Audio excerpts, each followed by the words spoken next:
while loops. We just learned about for loops, which are extremely useful when you're looping through a range of numbers where you know the start and you know the end. When we learn about lists, we'll see the for loops are also useful for looping through lists, and also, for instance, strings, to go character by character through strings. By contrast, there are times when you want to loop when you don't know how many times through the loop you're going to have to go. For that more general case, while loops are appropriate. We're going to learn about while loops now. We're going to start with a problem where we keep adding numbers we read from the user until the sum is at least 10. The problem here is we don't know how many numbers we need to add. We need to keep asking for numbers until the sum gets to be at least 10. Here is code that does that. This function read until total is at least 10. We start out with the total of 0, and now we need a while loop. While the total is not yet 10, go ahead and input another number, convert it to an integer, and add it into our total. This is the body of the loop. We'll go back and loop again. Is the total less than 10? No? Well, get another number. Is the total less than 10? No, get another number. Keep doing that, and finally, when this test fails, when it's no longer true, that's when the while loop ends. We fall outside the while loop, and we'll print the total. A while loop's sort of like an if, test, body. Only with a while, you do it over and over and over again until the test fails. Let's go ahead and run this. We'll see, enter number 3 and 4 and 2. Now, -1, -2. So since we can enter negatives, there's no way to know, and 0, there's no way to know how many iterations before we're done. In this case, it was 1, 2, 3, 4, 5, 6, 7. In this case, it was 2. So a while loop is perfect for that case when you don't know how many iterations you're going to need. Now, in this case, we want to find the leftmost digit of a number. For example, this number right here, the rightmost digit is 8. And that's easy because it's just n mod 10. But the leftmost digit, without using strings, which we haven't learned yet, what we'll do is we'll keep dividing by 10 to get rid of the rightmost digit. And we'll keep doing that over and over and over and over again until there is no more rightmost digits except we're down to a single digit.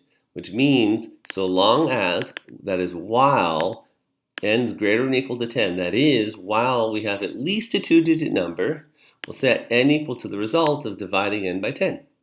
So we keep shortening n, and then finally, we're done with this loop when the condition, we call this the condition, is not true. Well, n greater than or equal to 10 is not true when n is less than 10. So when finally we get down to a single digit, we just go ahead and return it. The only other thing is we take the absolute value just to make sure we also work with negative numbers. All right, looking at the nth positive integer with a property, this is a very common use of while. Let's say that we want to have the nth, we want to write a function that returns the nth multiple of 4 or 7. Okay, so let's actually run this briefly to see what we mean. Here are the multiples of 4 and 7. 0 is a multiple of each of them. 4 is a multiple of 4. 7 is a multiple of 7. 8, 12, 14, 16. So every single multiple of 4 is in here, and every single multiple of 7 is in here. And when they're duplicates, such as 28, which is a multiple of 4 and 7, it still only appears once in the list. The 0th element, because we'll start counting at 0, the 0th multiple of 4 and 7 is 0.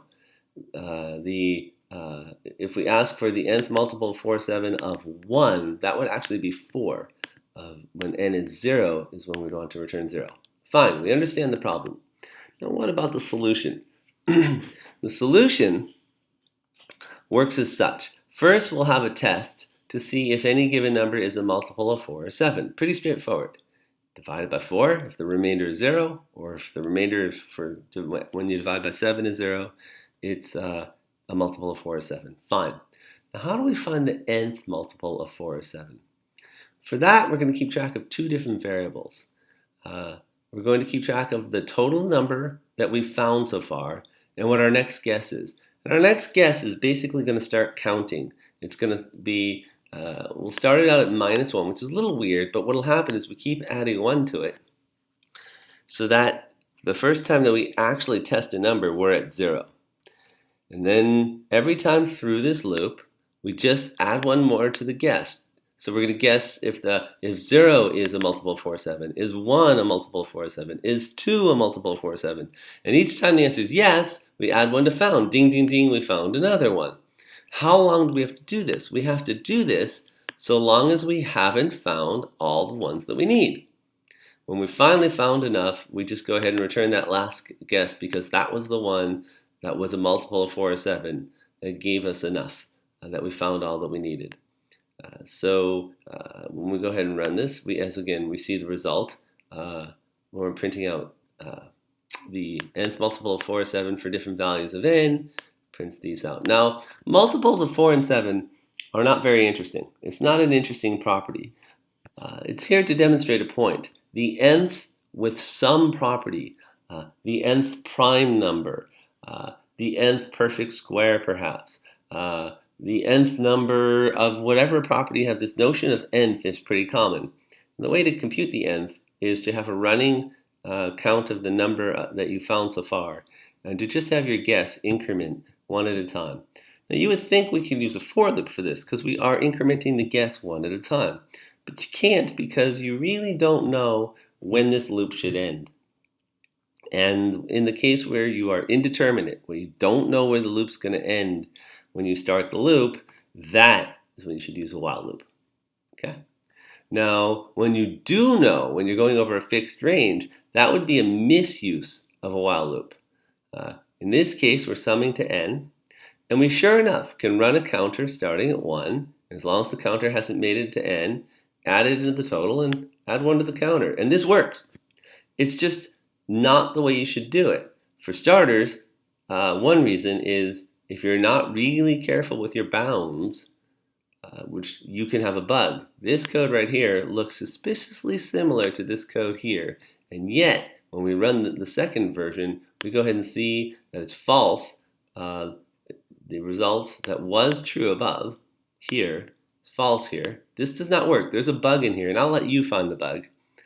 The point here is first, when you break out your loop this way, you have to be very careful about your boundary conditions. However, it doesn't matter because this should not be done with a while loop. It should be done with a for loop.